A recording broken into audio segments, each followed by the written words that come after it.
ကောင်းမွန်တဲ့လူတွေကိုဘယ်တော့မှနှစ်ခါပြန်မရနိုင်ဘူးအသက်အသက်တော်သူတွေနဲ့စုံရင်စုံနိုင်တယ်ကိုယ့်ဘော်ကောင်းတဲ့လူတွေကိုတော့အစားထိုးပြန်မရတော့ဘူးဒီစကားကိုအသက်ကြီးမှနားလည်လာတယ်ငယ်ရွယ်တုန်းအချိန်တွေမှာတော့ခွဲခွာမှုတွေအပေါ်ပေါ့ပေါ့တန်တန်ပဲသဘောထားခဲ့မိတယ်လူတယောက်ကိုဆုံးရှုံးလိုက်ရခြင်းအပေါ်လဲတိတ်ပြီးခံစားပူဆွေးမနေတတ်ပဲတယောက်ထွက်သွားရင်တယောက်ဝင်လာမှာပေါ့လို့တွေးခဲ့တာ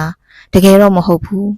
ကိုဆုံးရှုံးလိုက်ရတဲ့သူဟာကို့အတွက်တိတ်ကိုကောင်းတဲ့လူတစ်ယောက်ဖြစ်နေတတ်တယ်။သူ့ကိုဆုံးရှုံးပြီးနောက်ပိုင်းမှာလူတွေအများကြီးနဲ့ထပ်တွေ့နိုင်တယ်။ကို့အပေါ်လဲကောင်းချင်ကောင်းနိုင်တယ်။ဒါပေမဲ့လို့မတူတော့ဘူး။လူလည်းမတူတော့သလိုခံစားချက်တွေလည်းမတူတော့ဘူး။ကိုလိုအပ်ချိန်တိုင်းမှာအမြဲအနားမှာရှိနေပေးတဲ့သူ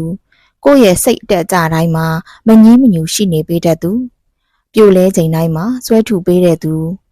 ဒီလိုမျိုးလူတွေဟာနှစ်ခါပြန်ပြီးမရနိုင်တော့ဘူး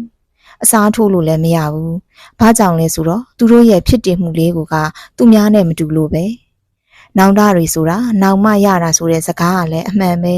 အဲ့ဒါကြောင့်ကိုဘဝမှာကောင်းတဲ့လူတွေနဲ့စုံစည်းရတဲ့အခါတန်ဖိုးထားပါ